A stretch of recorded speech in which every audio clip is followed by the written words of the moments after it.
Welsh Rugby Union has banned young girls from taking part in mixed rugby games in Wales. At the moment, boys and girls can play together until the age of 13. But from September, girls' participation in teams for under-12s and under-13s will be stopped. This takes 2 years of mixed game time away from them. We'll get a medical opinion on concussion and what that can do, whether there are differences between boys and girls physically that maybe enter into this conversation. Lynn May's alongside me. We were talking about this during the commercial break.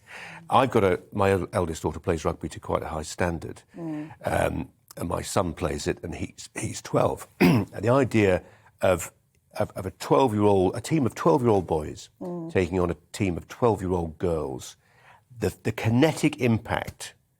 I don't know, but certainly by 13, 14, forget it. You can't mix boys and girls. You can't mix men and women in the same rugby teams. There would literally be deaths. Yeah, I agree. And I'm for this. I'm surprised that Wales has taken this stance, but I'm glad that they have. We're heading down this road of, we should be able to do everything boys, men can do. But our bodies does not support our ideologies and feelings and change of ideas. And that's the end of it.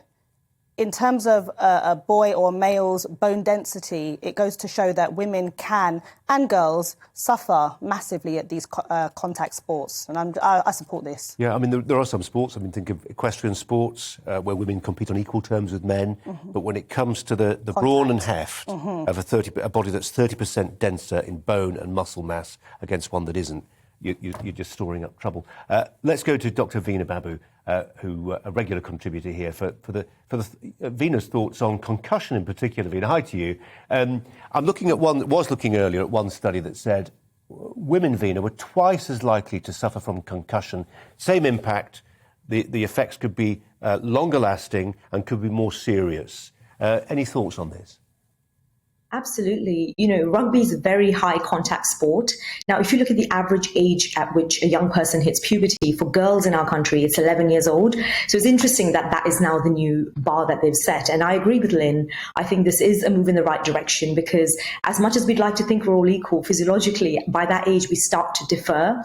Hormones, estrogen, testosterone, different amounts of these hormones kind of regulate in our body.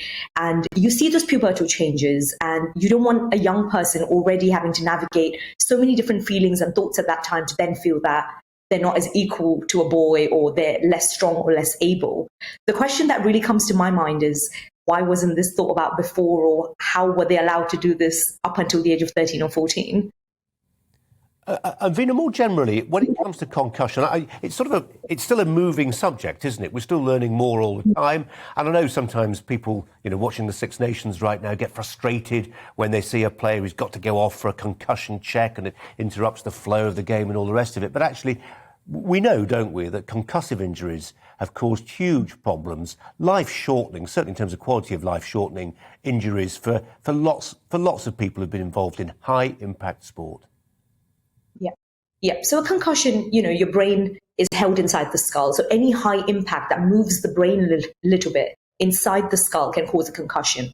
The effects can last immediately afterwards, 2 weeks and months afterwards. I've seen adults and children actually have concussion-based symptoms for weeks where they can't concentrate, they feel low in mood, they can't sleep as comfortably, they might not be able to, finish tasks that they start.